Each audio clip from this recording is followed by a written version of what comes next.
یہ ہمارے مخدوم حضرات تشریف لا چکے ہیں، ان حضرات کے چہرہ زیبا کی زیارت بھی کریں اور ابھی ان حضرات کے مقدس بیانات سے محظوظ بھی ہوں گے۔ بس مختصر طور پر میں اپنی گفتگو مکمل کرنے جا رہا ہوں۔ میں جو عرض کر رہا تھا کہ ایک طرف ان حضرات کا خطاب آپ سنتے ہیں تو وہ عقیدے پر ہوتا ہے، دوسری طرف اور وہ لوگ ہیں بولنے والے جو عقیدے پر نہ بول کر کے عمل پر بولتے ہیں۔ میں فرق دکھا رہا تھا کہ ایک شخص ہے جو 60 سال کی عمر کو پہنچ گیا، نماز اس کی ایک وقت کی نہیں چھوٹی، روزہ ایک دن رمضان کا ایک دن کا بھی نہیں چھوٹا، اور حج فرض ہونے کے بعد اس نے حج بھی کیا، اس کے بعد نفل حج بھی کیا، زکوٰۃ بھی ادا کرتا رہا، صدقات بھی کرتا رہا، داڑھی بھی رکھے رہا اور تلاوت بھی کرتا رہا، تسبیح بھی پڑھتا رہا، مگر معاذ اللہ ایک توحید کا لفظ معاذ اللہ نبی پاک صلی اللہ علیہ وسلم کی شان میں بول گیا، نبی کی توہین کر گیا۔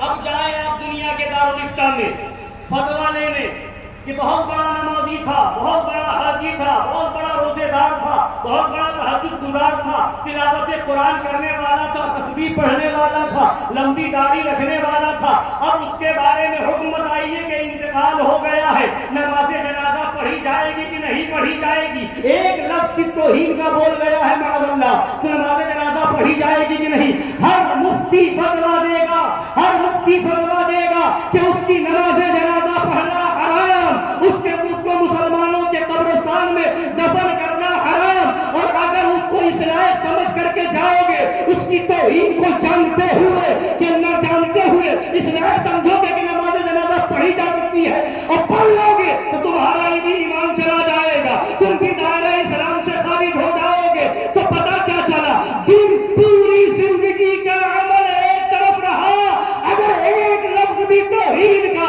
نبی کی شان میں ادا ہو گیا تو خدا نے فرما دیا ہے ان تحبط اعمالکم وانتم لا تشعرون، ساری نیکیاں برباد ہو جائیں گی، منہ پہ ساری نیکی مار دی جائے گی، اب نماز نہیں دیکھی جائے گی، روزہ نہیں دیکھا جائے گا، حج نہیں دیکھا جائے گا، زکوٰۃ نہیں دیکھی جائے گی، داڑھی نہیں دیکھی جائے گی، تسبیح نہیں دیکھی جائے گی، تلاوت نہیں دیکھی جائے گی، تہجد نہیں دیکھا جائے گا، نماز چاش نہیں دیکھی جائے گی، نماز اشراق نہیں دیکھی جائے گی۔ ایک مرتبہ توہین کر دی، سب برباد ہو گیا۔ تو اعمال پوری زندگی کے بھی ہو، توہین ہو گئی، عقیدہ گڑبڑ ہو گیا تو سب برباد۔ کیا بات ہے، جی جی سچ۔ دوسری طرف آپ مسئلہ پوچھنے جائیے حضرت، ایک شخص دوسرا ہے 60 سال کا، وہ خدا کے بارے میں عقیدہ بالکل صحیح رکھتا ہے، نبی کے بارے میں عقیدہ صحیح رکھتا ہے، سارے انبیاء اور رسول کے بارے میں عقیدہ صحیح رکھتا ہے، فرشتوں کے بارے میں عقیدہ صحیح رکھتا ہے، منزل من السماء کتابوں کے بارے میں عقیدہ صحیح رکھتا ہے، اور جنت و دوزخ کو مانتا ہے، قیامت کو برحق مانتا ہے، مگر زندگی میں ایک وقت بھی نماز نہیں، ایک وقت جمعہ بھی نہیں، عید بھی نہیں، گیا ہی نہیں مسجد، گھر میں بھی نہیں پڑھے، داڑھی ہر ہفتے منڈواتا رہا، رمضان شریف کا روزہ کبھی نہیں رکھا، زکوٰۃ میں 1 روپے اس نے نہیں دیا، اور حج کا فرض ہونے کے بعد بھی حج کرنے نہیں گیا، قرآن کھول کر کے بھی نہیں دیکھا، مگر عقیدہ تھا کہ قرآن کو مانتا، نبی کو مانتا تھا، مالک و مختار مانتا تھا، نبی کے علم غیب کا قائل تھا، نبی کے بے مثل بے مثال ہونے کا قائل تھا، یہ عقیدہ رکھتا تھا۔ اب انتقال ہو گیا ہے، اب کیا کیا جائے؟ تو فتویٰ دیا جائے گا، اس کی نماز جنازہ پڑھی جائے گی، بے شک بے شک بے شک، مسلمانوں کے قبرستان میں دفن کیا جائے گا، اور اگر نہیں پڑھو گے تو تم سب گنہگار ہوگے۔ جی جی جی بے شک بے شک۔ واہ واہ، فرق بتا، عقیدے اور عمل کا فرق ہے، وہاں ایک وقت کی نماز قضا نہیں مگر مرنے کے بعد نماز جنازہ نہیں ہوگی، ایک روزہ قضا نہیں مگر مرنے کے بعد نماز جنازہ نہیں ہوگی، حج بھی کیا ہے مگر نماز جنازہ ادا نہیں ہوگی، کیوں؟ اس لیے کہ گستاخ رسول ہو کر کے مرا ہے، اور یہاں سب قضا ہے مگر پھر بھی نماز پڑھنی پڑے گی، پڑھنی پڑے گی، نہیں پڑھو گے تو گنہگار ہوں گے۔ اب یہی تو ہم بتانا چاہے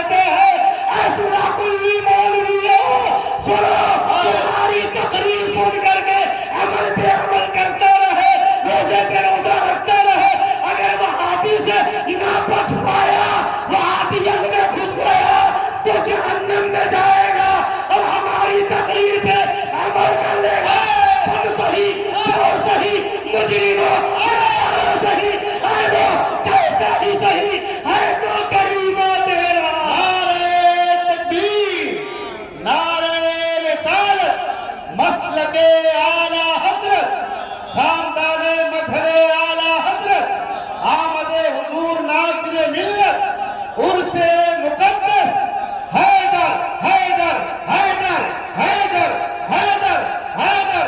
واہ واہ واہ. تمہاری عمل والی تقریر سے پر عمل کرنے سے خطرہ ہے کہ کہیں وہابی نہ ہو جائے، اس لیے کہ وہابیت تم نے بتائی، دیوبندیت تم نے بتائی ہی نہیں، اور تم تو تانا دیتے رہے، نمازی نہیں، روزے دار نہیں، حج نہیں کیا، زکات نہیں دی، ایسا نہیں کیا، ویسا نہیں کیا، تم کو یہی چلاتے رہے. مگر آؤ تمہیں نہیں معلوم، حدیث پاک ہے، نبی پاک صلی اللہ علیہ وسلم کا فرمان عالی شان مفہوم بتا رہا ہوں. نبی نے فرمایا ہے میرے صحابہ، اگر تم لوگ گناہ نہ کرتے تو اللہ ایک قوم کو پیدا، اگر تم گناہ نہ کرتے تو اللہ ایک قوم کو پیدا کرتا، وہ لوگ گناہ کرتے، خدا مغفرت فرماتا، نبی شفاعت. واہ واہ واہ. یعنی خدا کے صفت غفاری کا اظہار گنہگاروں ہی سے ہوگا، نبی کے شفیع محشر ہونے کا اظہار گنہگاروں ہی سے ہوگا. اگر گنہگار نہیں ہوگا تو نبی شفاعت کس کی کریں گے؟ گنہگار نہیں ہوگا تو خدا کس کی مغفرت کرے گا؟ تو یہ گنہگار ہے جن کی شفاعت کے لیے احمد مختار ہے، یہ گنہگار ہے جن کے لیے رب غفار ہے. کیوں رضا کرتے ہو، ہنستے اٹھو، جب وہ غفار ہے. کیا ہونا ہے؟ واہ واہ. زندہ باد زندہ باد زندہ باد. ماشاءاللہ. ہاں، کسی وہابی کی شفاعت نہیں ہوگی، کسی دیوبندی کی شفاعت نہیں ہوگی، رافضی قادیانی کی شفاعت نہیں ہوگی، شفاعت سنیوں کی ہوگی.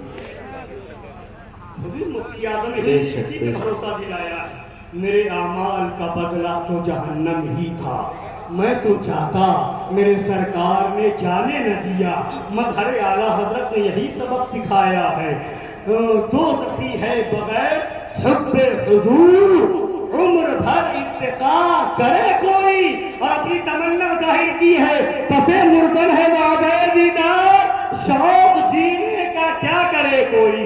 حضرات بس بہت جلدی میں یہ جشن مظہر اعلیٰ حضرت ہے، یہ شہزادہ مظہر اعلیٰ حضرت، نبی گانے مظہر اعلیٰ حضرت تشریف لائے ہوئے ہیں. کون ہے مظہر اعلیٰ حضرت؟ ابھی ہم نے 28 تاریخ کو بیان کیا تھا، مظہر اعلیٰ حضرت کے کچھ مناظرے بتائے تھے. وہ ہے مظہر اعلیٰ حضرت جنہوں نے دین کی خاطر، سنیت کی خاطر، تمہارے اور ہمارے ایمان کی حفاظت کی خاطر اپنوں کے بھی تانے سہے ہیں، دشمنوں کا بھی مقابلہ کیا ہے، جنہوں نے مقدمات کو بھی جھیلا ہے، جن کے اوپر کیس بھی ہوا ہے، مقدمہ بھی کیا گیا ہے، مگر وہ جگر تھا مظہر اعلیٰ حضرت کا، وہ ہمت تھی مظہر اعلیٰ حضرت کی، وہ تیور تھا مظہر اعلیٰ حضرت کا کہ فرماتے رہے اے وہابیوں، دیوبندیوں، نجدیوں، صلح طلبیوں، جتنے چاہو مخالف بن جاؤ، جس قدر چاہو مخالفت کرو، مگر یہ رضا کا شیر نہ دبا ہے نہ دبے گا. کیوں دبے؟ کس سے دبے؟ ہے جو تیرے در کے غلام، غوث اعظم کی حفاظت میں ہے بندہ تیرا. واہ واہ واہ یہ واہ. انسان ہے.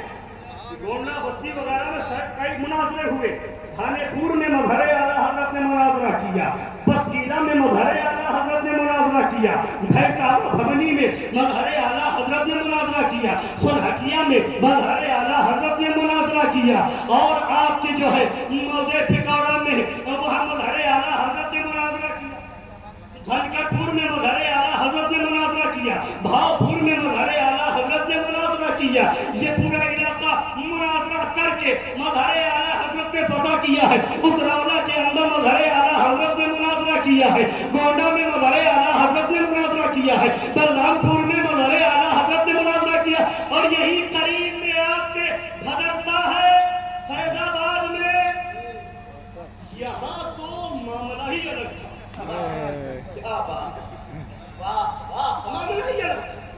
اس میں آپ دیکھیں کہ مزار اعلیٰ حضرت مقرری بھی نظر آ رہے ہیں، تقریر سے شروعاتی ہوئی تھی، مقرری بھی نظر آ رہے ہیں، مناظر بھی نظر آ رہے ہیں، وکیل بھی نظر آ رہے ہیں، جج بھی نظر آ رہے ہیں، قانون داں بھی نظر آ رہے ہیں، فاتح بھی نظر آ رہے ہیں.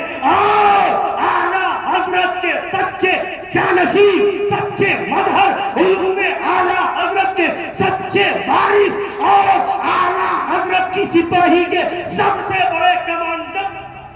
واہ واہ واہ واہ واہ واہ، سبحان اللہ سبحان اللہ، بے شک بے شک. سنیے، مناظرہ تقریر ہوئی، مقدمہ کیا وہابیوں نے، دیوبندیوں نے، بلایا گیا، فرمایا جس تاریخ میں ہماری تقریر کا حوالہ دیا جا رہا اس تقریر میں تو اس تاریخ میں تو تھا نہیں، مگر جو باتیں یہ ہم پر لا رہے ہیں کہ ہم نے ایسا کہا ہے، ہم وہ نہیں ہیں کہہ کے مکر جائیں. فرمایا کوٹ میں بھی وہی لکھ کے دیجئے. تو مظہر اعلیٰ حضرت نے پوری کتاب شمع منور رہ نجات لکھ کر کے دے دی، لیجئے. ہم نے کہا ہے تھانوی کافر ہے، ہم نے کہا ہے گنگوہی کافر ہے، ہم نے کہا ہے خلیل احمد امبیڈکری کافر ہے، ہم نے کہا ہے قاسم نانوتوی کافر ہے. اور ایسا ہی نہیں کہا یہ دیکھو حسام الحرمین ہے، یہ دیکھو سوارم الہندیہ ہے. ہم نے ہی نہیں کہا ہے، مکہ شریف کے علماء نے کہا ہے، مدینہ شریف کے علماء نے کہا ہے، سندھ و ہند کے، پنجاب اور لاہور اور پاکستان کے، یہ اس وقت تک بٹوارا نہیں، ان سب نے فتویٰ دیا ہے کہ یہ سب ایسے کافر ہیں، ایسے جہنمی ہیں جو ان کے کافر اور جہنمی ہونے میں شک کرے وہ بھی کافر. لکھ کر کے دے دیا. اچھا، اور جانتے ہیں حالات کیا تھے؟ ہر مہینے 2 مہینے پہ تاریخ پڑتی تھی، پیلی بھی شریف سے فیض آباد آتے تھے. کوئی چندہ دینے والا نہیں تھا، کرایہ دینے والا نہیں تھا، مریدوں کی بھرمار کثرت نہیں تھی، سب مرید دوسروں کے کروا چکے تھے. ہاں، یہاں پہنچے تو ان سے ہو جاؤ، وہاں پہنچے تو وہاں ان سے ہو جاؤ، ادھر پہنچے تو ان سے ہو. ذرے کو آفتاب بنا دیا مظہر اعلیٰ. اور زمانہ 1946 میں 12 جون کو مقدمہ ہوا اور 1948 25 ستمبر کو فیصلہ ہو رہا. یعنی پورے 2 سال سے زیادہ کا وقت گزرا. اسی بیچ میں 1947 ہے. کیسا پرآشوب زمانہ ہے، کیسا خطرناک زمانہ ہے. اور وہ نہیں تھے کہ نیتاؤں کی چمچہ گیری کرنے والے مولویوں کی طرح، وہ تھے 1947 میں بھی اکیلے کھڑے ہو کر کے کہہ رہے تھے اے لوگوں، جنہ کا ساتھ دینا حرام ہے. واہ واہ واہ واہ واہ واہ واہ، پاکستان بنانا حرام ہے، پاکستانیوں کو ساتھ دینا حرام ہے، ملک کو بٹوانا حرام ہے، غداری ہے. لہذا پاکستان بنا کر کے غدار نہ بنو. واہ واہ واہ. اور زمانے میں جنہ بھی مخالف، کانگریس والے بھی مخالف، مگر اکیلے پیلی بھی شریف سے آ رہے ہیں. فرسٹ اے سی کے سفر سے نہیں آ رہے. آج بڑی مرچیں لگتی ہیں لوگوں کو، دیکھتے ہیں مہرانے ملت کی شان و شوکت، فرمانے ملت، مشارب ملت، حضور شمائل ملت اور شہزادوں کی شان و شوکت دیکھتے ہیں تو کہتے ہیں بڑی بھاری مہنگی گاڑی سے چل رہا ہے، فرسٹ اے سی کا سفر ہو رہا ہے، فلائٹ کا سفر ہو رہا ہے.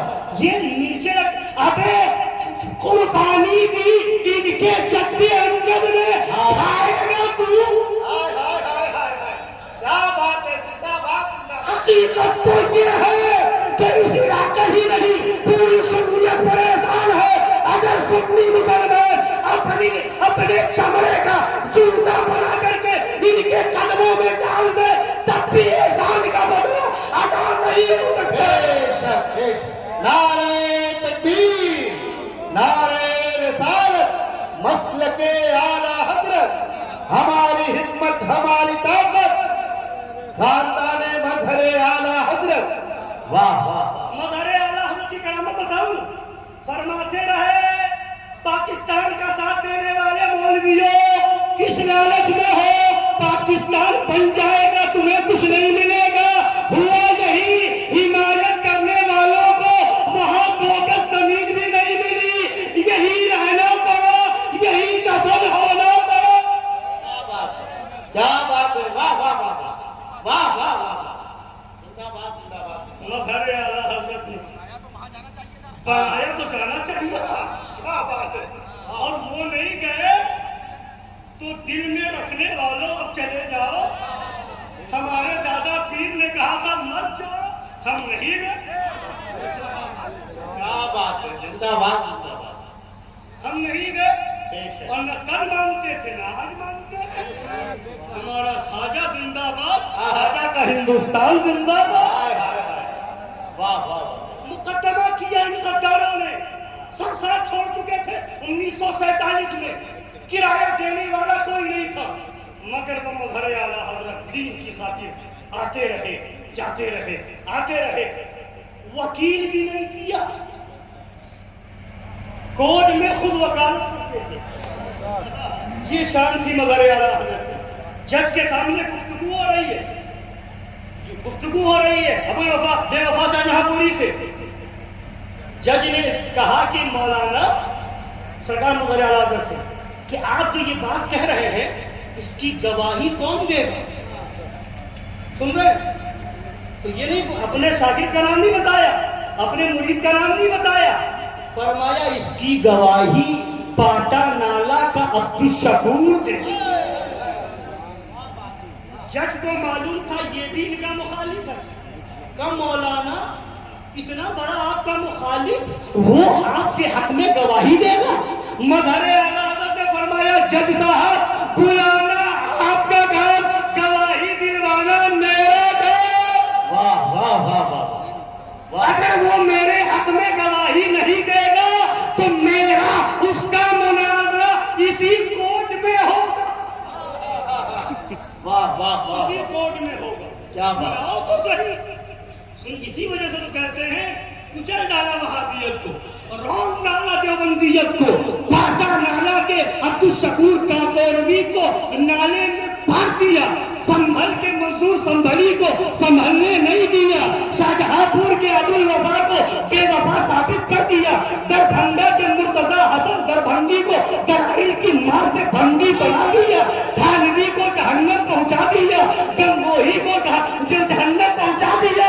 مگر وہابیت و دیوبندیت ندویت کو ایسا لڑا کر دیا کہ اس کے بعد سے آج بھی وہابیت کو سوچنا پڑتا ہے مناظرہ کیسے کروں.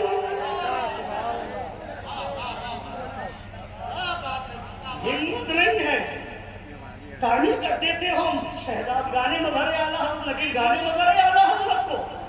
یہی وہ ذاتیں ہیں الحمدللہ جب ضرورت پڑتی ہے تو چھپ کر نہیں بولتے ہیں. یہ شمائل ملت کی ذات ہے. ضرورت پڑی ہے تو لکھنؤ میں ندوہ کے سامنے اسٹیج لگا کر کے دیوبندیت اور ندویت کا رد کیا ہے، تحقیق الایمان دکھا کر کے رد کیا ہے. مگر کسی ندوی میں طاقت نہ ہوئی کہ وہ باہر نکل سکے.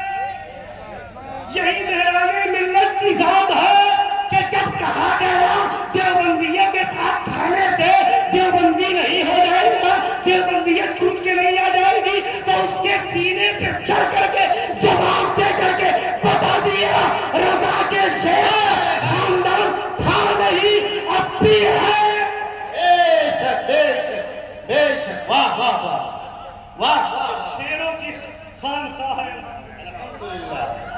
ہاں شہزاد گانے مظہر اعلیٰ کی بڑی شان ہے. بے شک بے شک. نبیر گان ہی کا جواب نہیں. سبحان اللہ. سبحان. تو مقدمہ یہ بتانا یہ ہے وہ مظہر اعلیٰ حضرت دین کی خدمت کیسے کی. یہاں مقدمہ ہوا، آتے رہے، ٹائم پہ پہنچتے رہے، تاریخ میں آتے رہے.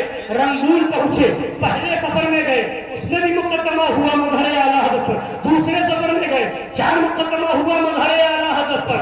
سورت میں گئے تو نوساری کے وہابیوں نے مقدمہ کیا مظہر اعلیٰ حضرت کے اوپر. 8 مہینے تک مقدمہ چلتا رہا. جاتے